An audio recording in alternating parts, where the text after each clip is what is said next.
Are you struggling with roadblocks as a woman in the challenging and constantly changing world of corporate America? If you feel stuck in your career, you may be holding yourself back and may not even realize it. Prepare to be enlightened by the meaningful discussions here at the No Woman Left Behind podcast. Each week, gather the insight you need to break down those walls of limiting beliefs. Unleash your full potential and unlock the leader within. Listen to raw conversations with corporate women as they share inspiring stories with the purpose of obtaining their dream career and living a truly fulfilling life. Here's your host, Rosie Zilinskas.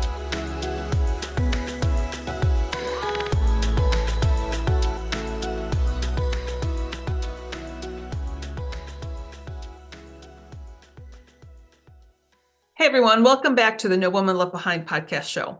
I'm Rosie Zilinskas, your podcast host. Today we're talking to an incredible woman who is not only brave, resilient, and is an example to all of us. Marie Mosley is the author of the book called Pretty Divorce, which takes us on a journey through Marie's life. Beginning with several significant family losses and her being a teenage mom, to surviving a 25-year toxic relationship that ended in divorce. She overcame the odds while having the career. She now has a healthy marriage, 4 beautiful children, 2 grandsons, and is fulfilling her dreams. Marie is now on a mission to help other women experience a pretty divorce. And obviously, we're going to be talking about what a pretty divorce is during the episode. The reason why I brought this up today is because I know that there are women that have to work full time while taking care of their family and are in a toxic relationship. And the reason I know that is because I was one of those women. And I will talk a little bit about that during the episode as well. So with that, stay tuned. Marie, thank you so much for being on the No Woman Left Behind podcast. I am so happy to talk to you. Marie, I know that you had a traumatic life, especially growing up, and I know you were a young mom. How about if we start with a little bit of your story? Yes. Thank you, Rosie, for having me. I really appreciate it. And yes, I did have a traumatic childhood even before my teens. But I'll start at my teens, my preteens. I lost my sister and my niece when I was 12. And it really threw me into a whirlwind, kind of. So by the time I was 13, I was pregnant. And by the time I was 14, I was a mom. Wow. So, yeah. Wow. I look back at it and I go, oh my God, because I don't recommend that for anybody at all. Right. But at the time, my brother was the man of the house because we had lost our dad when we were younger. And he had talked to me about abortion and different things like that. And we didn't believe in it. So I was one of the young people that said, I made my bed and I have to lie in it. And so I went on and I went on to have a baby at 14 years old, and which began the toxicity. Things weren't as bad before my daughter was born, but once she was born, her father started to physically abuse me. And it led on to, we did have 3 other children, but it led into a whole lot of other things, drugs, alcohol, stuff like that. So for 25 years, I stayed with this person, and we had 2 other girls and a son. And, after a while, but I did, by the grace of God, managed to go back to school and do all of those things, which I believe were very intricate in helping me get out of the situation, because I had something to fall back on. I wasn't completely reliant on that man in that situation. So it really did help me to pull myself up by the bootstraps, so to speak, to be able to move on.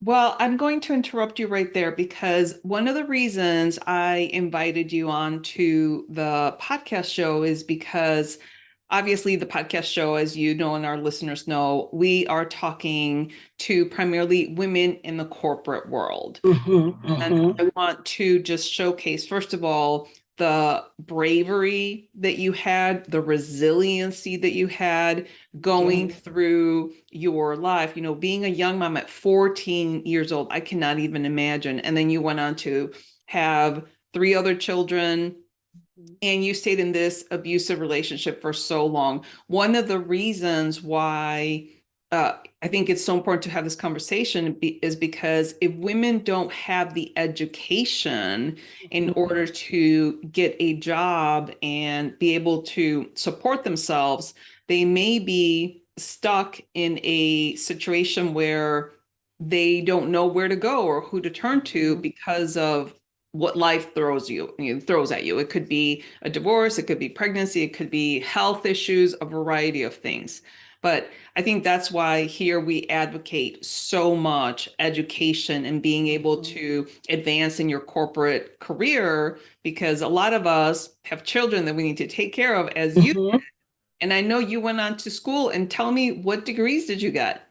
So I have a bachelor's degree in psychology, a master's degree in guidance and counseling, a master's in educational leadership, and I didn't complete my mental health degree, but I was very close to finishing the master's in that as well. Well, and that's huge. And that's like one of the points that I wanted to bring up because even though you had all that trauma and all those, trials and tribulations in life, you made it a point to go and obtain a career. And I know you worked in schools as a school Mhm. counselor, and you had to have your degrees, your master's degree. Yes. So Mhm. that is incredible. So congratulations for Thank you. Thank you. all that. Now, one of the reasons why we're talking about or talking here is because many women are working in the corporate world and they are Mhm. stuck in this marriage right now today that is not serving them well. And Okay. they're hemming and hawing on, should I stay? Should I go? What do I do? And you have a book that's called The Pretty Divorce. Yeah, And pretty divorce. Yes. I wanted to talk about your book. Tell me a little bit about your book. How did you come? Obviously, you had, 25-year relationship. You divorced that individual, but what led you to write this book? What were the steps that led you to write this book? Well, Rosie, a lot of what you just said is what led me to write the book. Okay, because I like most of your listeners probably, are stuck right now. I was stuck for a long time, and I didn't want women to stay stuck because we don't have to. I didn't want I wanted to tell my story so that women can see someone else that did it, because 25 years is a long time. 4 kids is a long time. But as women, we give ourselves we make all of those excuses and concessions about why we should stay. But we need to start really looking at the list of why we should go. If we, and especially, and I don't want to say especially, because I feel like this about all women.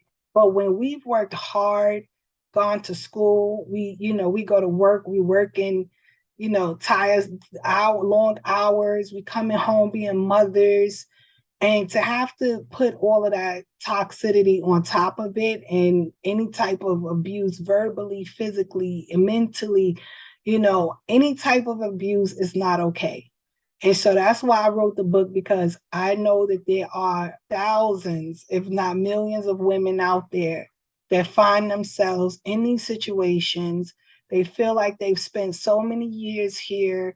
Where am I going to, like, how do I start over? That's the biggest thing, is how do I start over?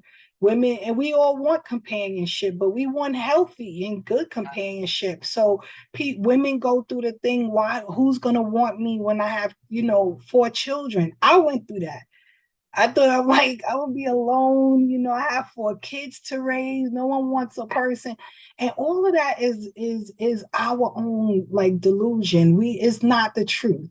We lie to ourselves, and that keeps us stuck in these relationships because we do not realize that there is a big, huge world out there waiting for us where we can find our peace, some stability, and eventually find somebody that really does love us. So that's really why I wrote the book, because I saw all the possibilities and the opportunity that came my way once I got myself out of that situation. And I wanted to share it. Wow, you said a lot of amazing things there. So the first question that I have is, divorce is not pretty, Marie. I can tell you that firsthand because I went through divorce myself when I was 40 years old. I had my divorce was over 3 years long. And, I'm sure you know, but only 5% of divorces actually go to trial. Well, I was one of the lucky ones. I went to trial. Okay. And during that time, you go to court after court date, you have petitions, you have, all the things, and divorce isn't pretty. So my question to you is why the title, The Pretty Divorce? So when I met you, Rosie, I fell in love with you. You seem you're beautiful, right? You're here, you're doing your podcast, you're living a life that makes you happy, Yes. right? Yes. That's what's pretty about the divorce we had. Oh. The outcome. It doesn't, because another part of what I was speaking about earlier is so many women stay stuck. Mm-hmm. They stay stuck. Even if they get the divorce, they stay stuck. They're angry, they're bitter, they don't find that resolve to move on and feel good about themselves and understand that this is an opportunity to get the life that you really want. Oh my goodness, that is music to my ears. Now, I will tell you, in the middle of my divorce, I went to this conference. It's kind of like a 3-day intensive therapy. Mm-hmm. It's called the Landmark Education. Okay. The leadership program. Yes. Mm-hmm. Yes. It was fantastic because before I went to Landmark Education, this is probably 2007 for me, and that's really when I started delving into personal development. I was afraid of losing my kids. I was working full time, he was working part time, he was staying home with the kids at the time. And I went to Landmark Education, and that conference opened up my mind to think, okay, worst case scenario is we get divorced and my ex-husband now will gain custody of my kids. And my kids were 5 and 7 at the time. Right now they're 21. And actually today's my son's 24th birthday. So happy birthday. Yeah. But I kind of shifted my mindset to the way you said, okay, this is my life. I'm going to make the best of it. And I'm not going to be afraid anymore every time I go to the courthouse. And ultimately, we ended up going to trial. He didn't show up to the trial, and I ended up getting full custody of my kids. And Marie, to your point, that's when I felt that my life started over again. Absolutely. I felt free. I felt happy. I was a whole new person once I was able to get through all that. So yes. I understand now what you mean by the pretty divorce. I love the title. Thank you. And you know what? I talk about everything you said in the book. I talk about court. The courthouse used to be like a dungeon to me. I hated going to court. Yeah. It just felt like I was outside of my life. I was like, why am I here? How did I end up here?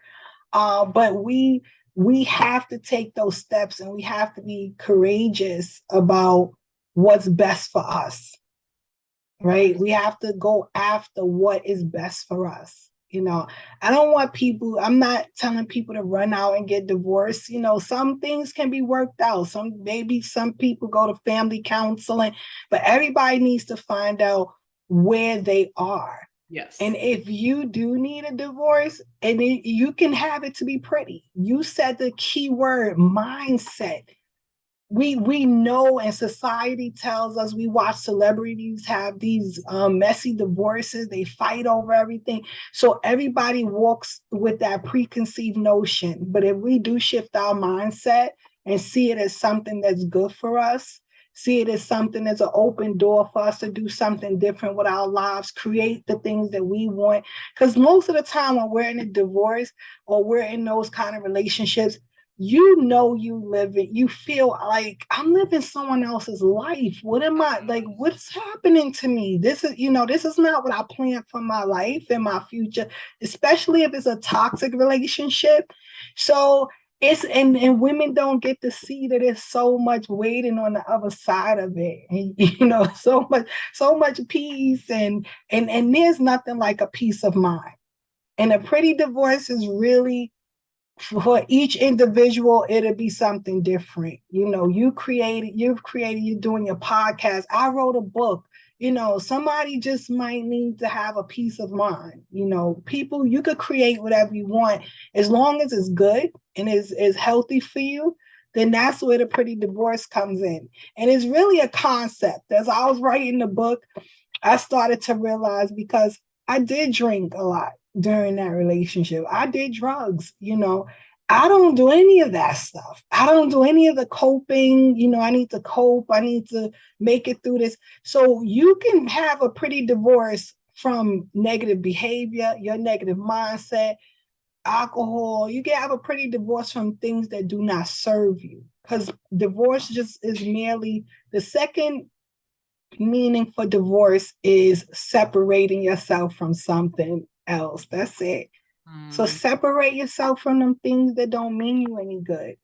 I don't think as human beings we're supposed to be living in a perpetual state of toxicity or suffering. It's not good for our minds. It's not good for our health.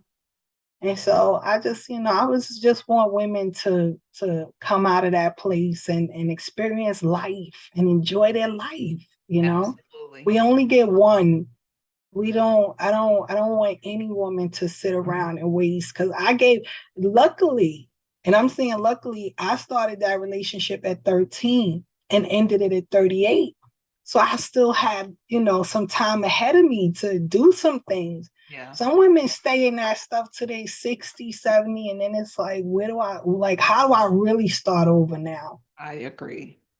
So nevertheless, they can still start. You can still start over. You can. No matter what age. Yes, you can. I have heard of couples that have been married for like 40 years and then they get a divorce. I'm like, oh my gosh, how long did it take you to actually get there? To say it was enough. I want to kind of go back to a couple of things. By the time you were 38, obviously you already had, you said you have 2 daughters? Three girls and then a boy. Okay. Mm-hmm. So I really want to talk about your daughters and your relationship, because when I got divorced, my daughter was really little. She didn't really, know kind of what was going on. But the fact that you were an example to your daughters and you knew that you were doing, drugs and alcohol, and you knew that that was all something that you wanted to stop. Mm-hmm. At what point did you think to yourself, okay, enough is enough, and I need to change my life, not only for me, but for my daughters and my son too, yes, he's the youngest, but you were an example to them. And so let's talk a little bit about that. So, like I said, my dad died when I was little. So a lot of the reason I stayed in that relationship is because I didn't want my daughter growing up without a father. And so that was the onset of it. And then I was adding other children into the situation. And I was just like, I don't want them to go through the same emotional things that I went through, the feelings and the hurt of not having a father, growing up feeling abandoned, and different things that kids go through when the parent is not around. But when I did finally come out of it, because I realized another thing we do is we stay thinking we're doing the right thing for the kids. Yes. When they're being damaged and they're having trauma, because they're living in this environment with these two people that shouldn't be together anymore. Mm-hmm. But what I did was when I finally left, I made it a priority. And I put that in my book for mothers.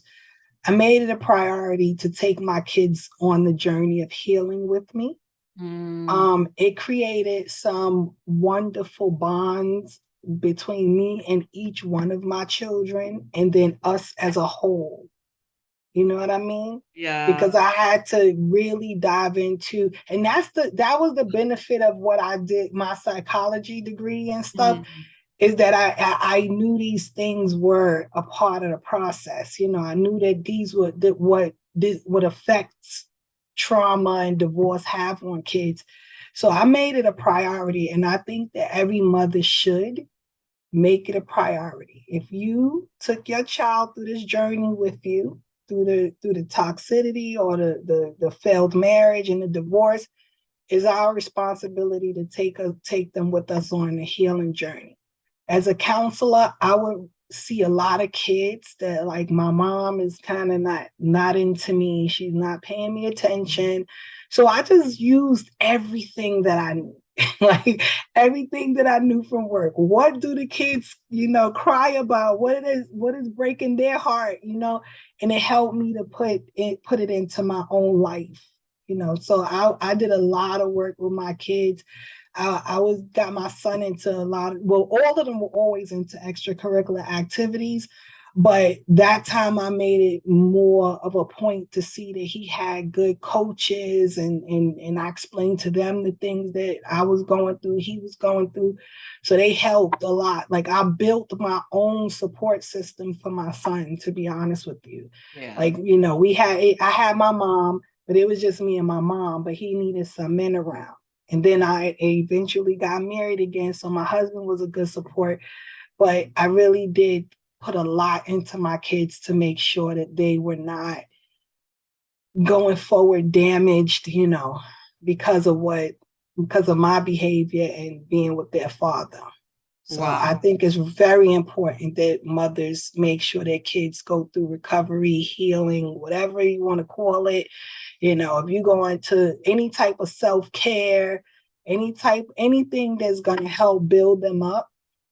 And I didn't want my son to be into, he is into games. Don't get me wrong. He loves his games, but I didn't want to let that be the only thing he had, or TV. So, I made sure to get him involved in stuff that gave him leadership skills and, learning to be a part of a team, because the home team was a little bit, skewed. So I want him to be a part of a team and learn how to work together with people. So, and it worked. I'm very proud of my kids right now. They're doing really good. And it's so I'm proud, but a lot of parents don't have the knowledge that I have.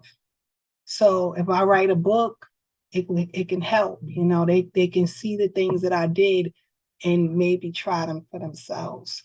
Absolutely. Now, I want to ask you another question. Were you fully cognizant of the fact that you were in an abusive relationship while you were going through it? You know what I believe? I believe that when you're in those relationships, you try to normalize it. But you try to normalize it, and you try to act like, this is just how we communicate or how we operate with each other. And it's ridiculous. But so I want to say I was cognizant of it. After a while, it wasn't okay anymore. It wasn't normal anymore. It wasn't something that I wanted to be a part of. But for a long time, and I grew up in the projects in the Bronx, not for nothing, a lot of relationships, you see a lot of relationships that are like that. My dad was gone, so I just had my mom and my sisters and brothers. So I never really got to see my dad died when I was 5. Okay. So I didn't get to see him and mommy really together. Your earliest memory, he was sick for my earliest memories of him. So I didn't get to see how a man and woman really, communicate with each other in a healthy way and things of that nature. So a lot of my environment played a part, but after a while, I moved from over there. We moved to a nicer place, and things were just a little more settled. You get to start seeing this is not okay. Right. This what I'm doing here is not everybody doesn't live like that. So, but I think I was cognizant of it. I take ownership of my whole part of it. Like Sure. I think I knew, but I even knew better before I got pregnant. Believe it or not, I knew better.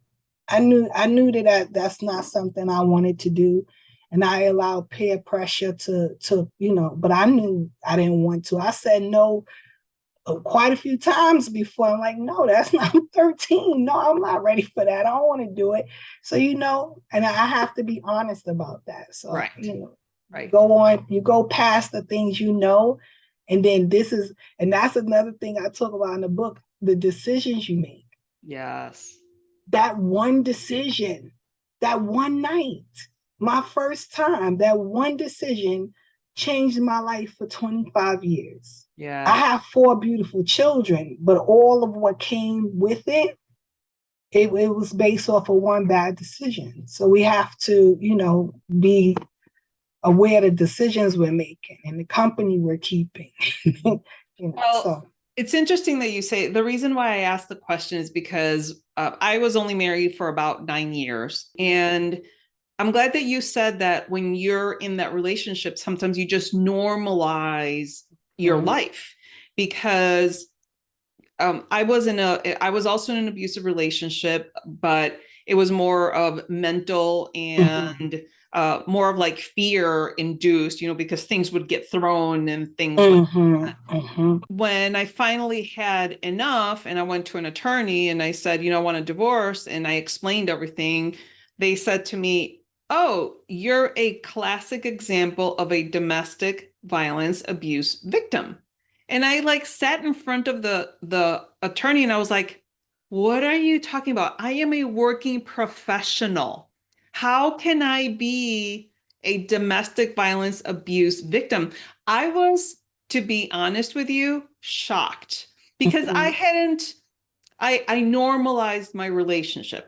And even afterwards, my family was like, well, why didn't you tell us? I'm like, it's not that I didn't tell you because I was hiding it. I really wasn't aware that that's what it was. I mean, I knew that he had a bad temper. And by the way, before we got married, there were some red flags, but I was so in love with him, that I was like, oh, we'll figure it out. Yeah. We'll get through it. And then his temperament kept changing for the worse as time, went on. And I was like, oh man, this is not what I signed up for, to your point. And, you can only take so much until one day you're like, okay, enough is enough. I didn't sign up for this. I'm done. So and so many women do not think they're in a domestic violence situation if they're not getting physically, if it's not physical, then it's not. But no, I'm telling you, emotional abuse, mental abuse, and to live in fear of what, do you know that the type of stress that is putting onto your body? For the kids to be like, like, okay, is he going to hit me? Is he going to hit mommy? It's all abuse in some form. But depending on where you are, certain people won't see it as that. And then you just and then another thing, the red flags, we women, we're so like, we so head over heels, and he's gonna be okay. I could fix him. He'll be fine. Like, we're in love. And who was it? Tina Turner. What's love got to do with it? Like, we have to know. Right. We have to know. We have to know that we like, this is our lives. Yes. This is our lives. This is our mental well-being. And if there's children involved, it's their mental well-being, it's their lives. We have to know that the person that we are marrying especially marriage. We're not talking about dating. I could just block you and Right. like bye. We're talking about we live with this person in a house, and we have to have constant contact with them. We have to know that we're putting ourselves into the right situations. Yeah. It's just too many of us women, we do this all the time. Right. We make, we ignore the flags, and then afterwards we go, yeah, but I remember when he slammed that thing at the restaurant and he yelled at the waiter. He just did all of these things. And, but it's okay. We live and we learn. And Yes. as long as we have the wherewithal to get ourselves out of it, my concern is for the women that do not. Right. I was going to ask you, so you got divorced right around, you said you were 38. So obviously you were working. One of the challenges that I had when I was going through my divorce is that I needed to continue to move up the corporate ladder because now I had these two little kids that I needed to take care of. Well, you had four. Mm-hmm. How did you manage exiting your marriage, still continuing to work and take care of four little kids? Okay, so Deja now would have been 24 at the time. Because remember, she was born when I was 14. Yeah, she was born when I was 14. So she was 24 until I think was 17 or 18. And all I had were Danielle and Wayne. They were the youngest two. My son was like about 10 years old. Yeah, so and the other, and my mom was alive. Okay. My mom, she was such a sweetheart. She helped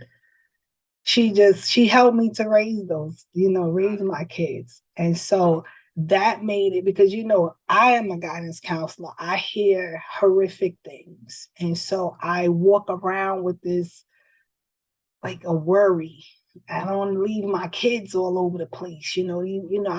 I've heard some horror stories from children about people that their mom has left them with, or or their uncle, different, so so to be able to leave my children with my mother was a blessing. And so that helped me to move around the way I needed to move around, to go back to school and get more education, because I always had someone that was there, that I knew the kids were safe. I knew they were going to eat and they were going to be taken care of. Because I used to go to school at one point. I didn't get home. I worked all day and then went to school, and I wouldn't get home until 11 o'clock at night, and to know that the kids were going to be coming in from school and someone, it just gave me a peace of mind. Yeah. I know that some of our listeners might not, have that, but that's why they have to figure out what their resources are.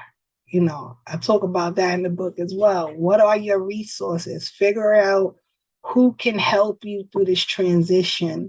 Where can you find some like after school care or something? Because a lot of the schools now, they have after school programs. They have a bunch of different things that can help a mom if she's in some sort of transition, to make sure your kids are okay and taken care of. So yes, that makes a lot of sense. And you're right. I mean, I was fortunate enough that I had both my parents. I actually moved in with my parents right when I left. And then I lived with them for a little while. Then I was able to rent a house and then buy a house eventually. But I also have three sisters and a brother, and they all helped me throughout, time. So family is really important. Definitely. But to your point, if people don't have family, there are other resources that you can, go to. Or even if you're not able to pay for resources, you can always maybe swap time with another mom. Yes. And be able to, you can take care of, her kids and she can take care of your kids. So there's different ways to be able to, transition from this married, not so happy life to divorced with a pretty life. Absolutely. And there's a lot of like with some of my son's football and the extracurricular activities, A lot of organizations offer scholarships for single moms that might not have, the funds to put in or whatever.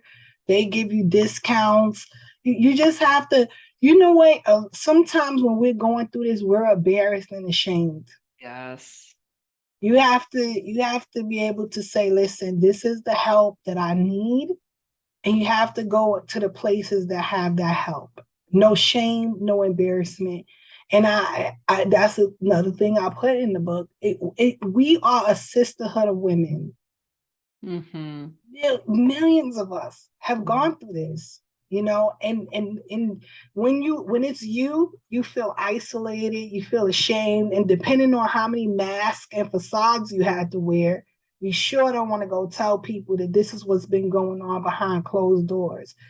But you have to get past that, or you're going to stay isolated. We have to be able to go and say, listen, I need help, or, this is going on. Is there some way that I can watch your daughter while you watch mine? Because now, what days are you working? Yeah, moms can work together. My girlfriend was a part of my support system. I watch her daughter, she watch mine's, different things. So but you have to be resourceful. We cannot stay in a silo by ourselves and just suffer in silence anymore. I totally agree with you on that. And as far as the shame, I can relate to that because I have a couple of friends of mine that I started working with, and they're both still married to their significant spouses. And, every time we get together, it's always like, well, not anymore because I'm happily remarried now. But before that, it was like, well, why me? Why did I do wrong? What was wrong with me that I was one of the ones that got divorced? But to your point, once I actually got to the point that I accepted my life and I was happy and grateful, okay, I can accept things, for whatever reason, they happened. Yeah. And when Now, you accepted it, that opened the door for you happily, for you to have a happy marriage. yes, yes. Now, I You will tell you, we got married about 6 years ago, and my daughter was 15 at the time, my son was 17, and I thought that things were going to be super easy because my kids were older, but they weren't.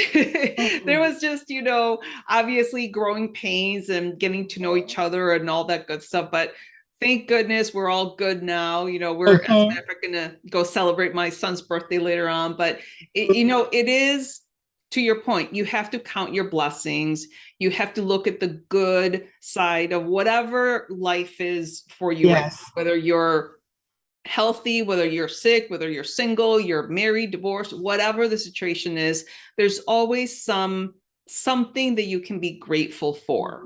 And when you live in that gratitude space, life is just more beautiful Absolutely. on a day basis.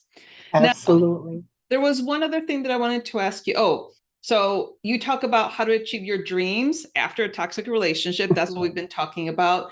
But you're also talking about boundaries and forgiveness.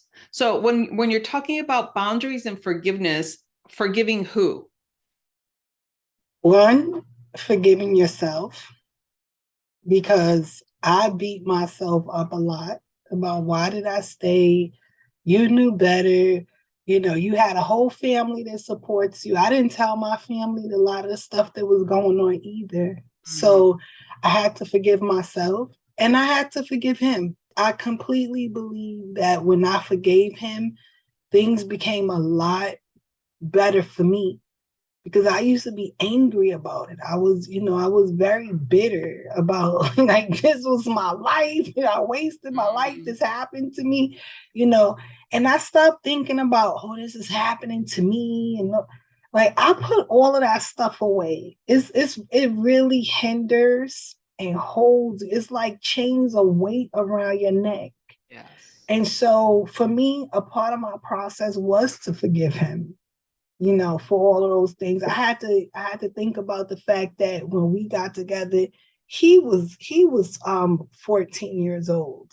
You know what I mean? And he didn't have the greatest role models around him. And I thought about his life and his family. And so just a lot of things, just finding ways to forgive it, not to like justify it or say that, make excuses for it, but just for me to let go of all of that negativity I felt like it was weight, it was weight. So I had to forgive. I had to forgive myself as well. I could have been upset with my family. Like, why you wasn't watching? Like, I could have came up with we come up with all kind of stuff to point fingers, to place blame, to figure out whose fault it is. I realized my part and what parts I played, and I had to forgive myself as well. And it was freeing for me. So that's why I talk about the forgiveness and, boundaries. I think we need boundaries in all of our relationships, not just our marriages, not just and the reason why I talked about boundaries is because every time I was doing well, my ex would come back because I tried to get out several times. I separated quite a few times, and he'd find his way back and then just do something worse to me. Then I had to start the process all over again. And no, once I put some boundaries in place and I stuck to my guns and refused to turn back, is when I saw the most progress. It was like, okay, now I'm moving because I wanted to accept it back, try again. The kids, you come up with all of this stuff, but no, enough is enough. I've given you several chances to get this thing right, and it's just wasting more of my time, really.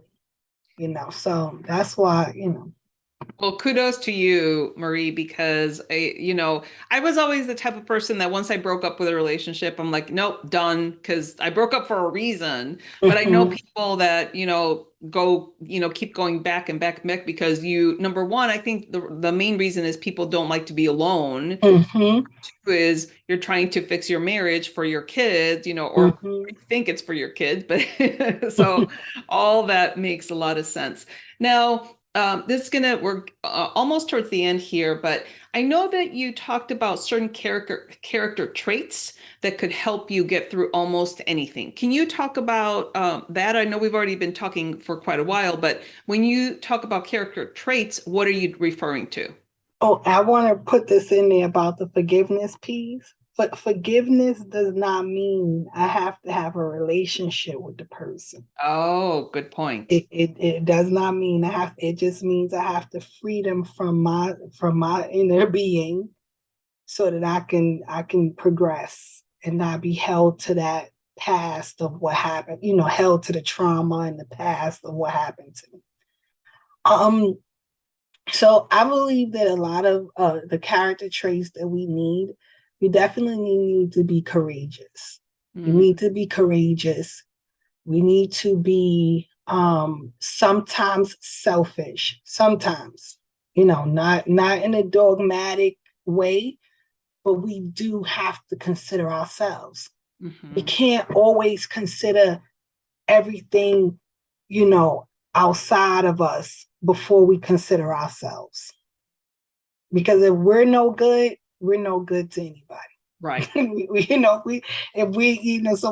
when we're saying, oh, we're doing this for the kids and but their mother is like a fanatic. She's angry all the time. She's upset. She's snapping at them. You're not doing anything for the kids. Right. Okay, so you got to be a little bit selfish in that, right? Got to be courageous. You got to stand up for yourself. You have to be able to know what you want. And if it doesn't measure up to what you want, then you have to let it go. So it's a bunch of different things, but those are the things that it took for me to be able to move on, for me to be courageous, to finally start thinking about myself and what it was doing to me and what it was making me do to my children. Yes. Because no one's good in that situation. We think we are. We're like, oh, we go to work. They have something called a functional addict. Oh, yes. Yeah, right? So you think you're okay because you go to work, you pay your bills, the kids are eating, That's not all. That's not all there is to it. Right. So those are a couple of them for Okay. That makes sense. time's sake. Well, and again, the reason why we're having the conversation today is because there could be women out there that are working full time and they're thinking to themselves that they're in a toxic relationship and a toxic relationship that they're trying to exit. And they still have to work. They still have to Mhm. continue to work. And so a lot of the conversation that we had today is ways for you to still continue to work, but you're still Mhm. to exit that relationship and have a pretty divorce for a fulfilling life. So I think this is all incredible information. And by the way, when I was going through my divorce and even like after that, I would always purchase a gift for my kids to take to their dad for Christmas and his birthday. And people would be like, "Why are you doing that? You shouldn't be doing that." I'm like, "I'm not doing it for me. I'm not doing it for him. I'm doing it for my kids so that my Mhm. kids can have a gift to bring to their dad on his birthday and on Christmas." And it has nothing to do with him, and it has Mhm. everything to do with giving my kids that ability to still have some gift to give to their father. So I was always really good at not being angry and hanging on to toxicity once we separated, because I don't wish him any ill will or anything. He's still Not the at father of all. my children. So I was trying to collaborate. He didn't want to, but I did it for my kids.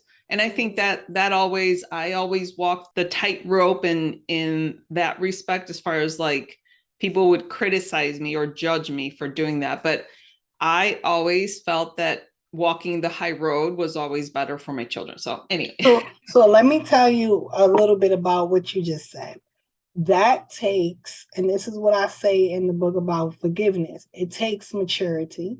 Mm, It takes you being mature and saying, all of this is not worth me holding on to. It's not. It just is doing damage to you on the inside. I did the same things. I send pictures of milestones, pictures of first days of school. I really, really pushed my children continue to have a relationship with your dad. Like, and he didn't want it, and his new wife didn't want it. She made sure to do whatever she could do to get in between it and make sure it didn't happen. And mm, after a while, you let go, but you've done your due diligence. right. You freed your heart so that it can be open to be loved again and for you to love again. And it's okay, as long as you did your part. And I completely agree with you. And that's why I did the same things. And I would get the same thing. Why do you it's all right. I understand what I'm doing. I'm freeing myself, and I'm helping my kids to not be, grow up and be bitter people and hold grudges and things like that. But because if it's over, it's over. It's okay. It doesn't have to be egregious, but some people they're not on the same maturity level as you are. Right. So you accept it and you keep moving. And Exactly. then you get to have this beautiful smile on your face. All right, Marie. Well, this has been an incredible conversation. Thank you so much. I do want to know, and I know that you've already given us a lot of great information, but do you have two actionable tips that you can give the listeners to be able to manage a toxic relationship while still working and trying to move up the corporate ladder? Honestly, I do not. I feel like I don't want to help people manage toxic relationships. I want them to, if they understand that this is toxic and it's not serving me or I'm not well in this, I need them to start figuring out a way to make their exit. Mm, Okay, if you have to talk to a therapist, talk to your regular doctor. People have no clue how much just your physician can direct you yes. when you're honest with them and tell them what you're going through. They have a lot to offer. They can tell you, okay, well, you need to go talk to a therapist, or you could talk to a social worker, or we have social workers at the facility, whatever it is. but they need to talk to somebody that has an objective interest or their best interest at heart. Start to talk to somebody about how you can get out of it and what you really want to do. Do you want out of it? You know, you have to start making those decisions. Do I want to be out of this? Because some people get comfortable. Like we said, they normalize it and they learn to function in it and it becomes their thing. So I would definitely not be managing the toxic relationship. I'd be figuring out how am I going to make my exit and start figuring out, you know, like we said, I have to move out with my mom. I'm going to have to, you know, go and live with my mom for a little while. And, you know, and it's okay. I'm 60, 70, if you have to go live with a friend so that you can, you know, get into a peace of mind and you can get some peace and you're not going through abuse or whatever's going on there that makes the relationship toxic. I think that's the first steps to start figuring out how you're able to make your exit. Number two, once you decide you want to make that exit, then you figure out what your resources are. Got it. Do I have money saved? Do I have, like, I moved from New York to get away from my ex-husband. He came following me to Florida. I fell for it. We got a house together, and then I had to move back to New York. So you see what I'm saying? Yeah. You have to figure out your plan. You have to start sketching out your plan and the resources you have in order to make that plan come into fruition.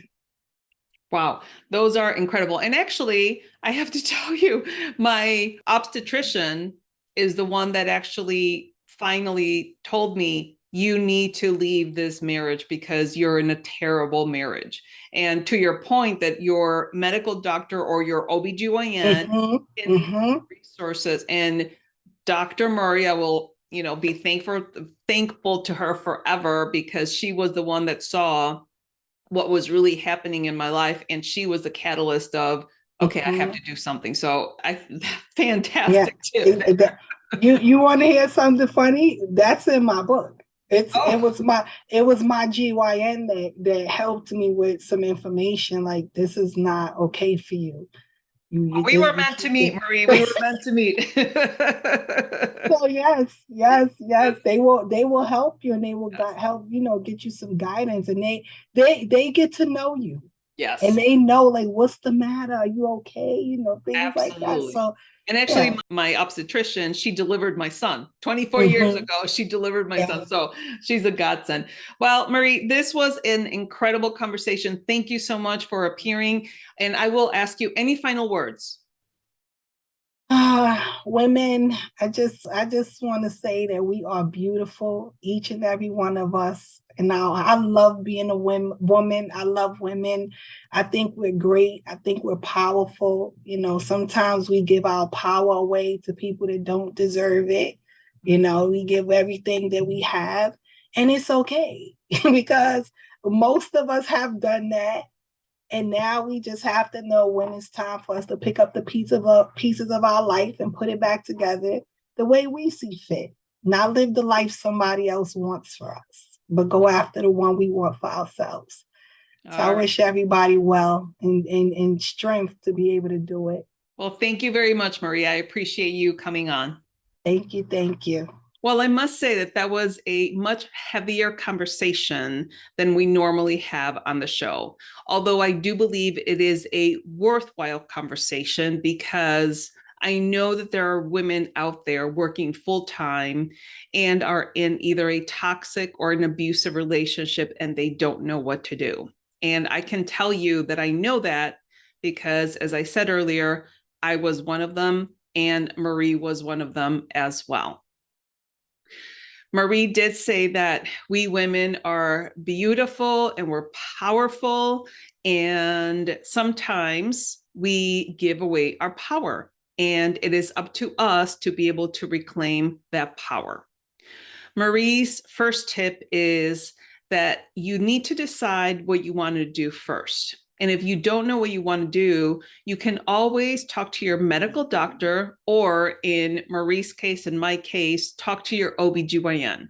Your primary care physicians are the people that know you the very best. So talk to them. They'll probably give you some advice to go talk to a therapist or a social worker. Tip number 2 is that once you decide to make your exit, figure out what your resources are. Do you have family to stay with? Do you have money saved up? Things like that. So I think those were fantastic tips. And again, this was a heavier conversation, but now more than ever, I want you to remember to be brave, be bold, and take action. Thank you for listening to this episode. Let these stories of self-encouragement and professional development serve as a guide in navigating through corporate America in the most practical and fulfilling way possible. Do not forget to subscribe to the show at nowomanleftbehind.com for more content like this. Leave a rating and share it with your friends, because we want to make sure that no woman is left behind. Until I see you next time, remember to be brave, be bold, and take action.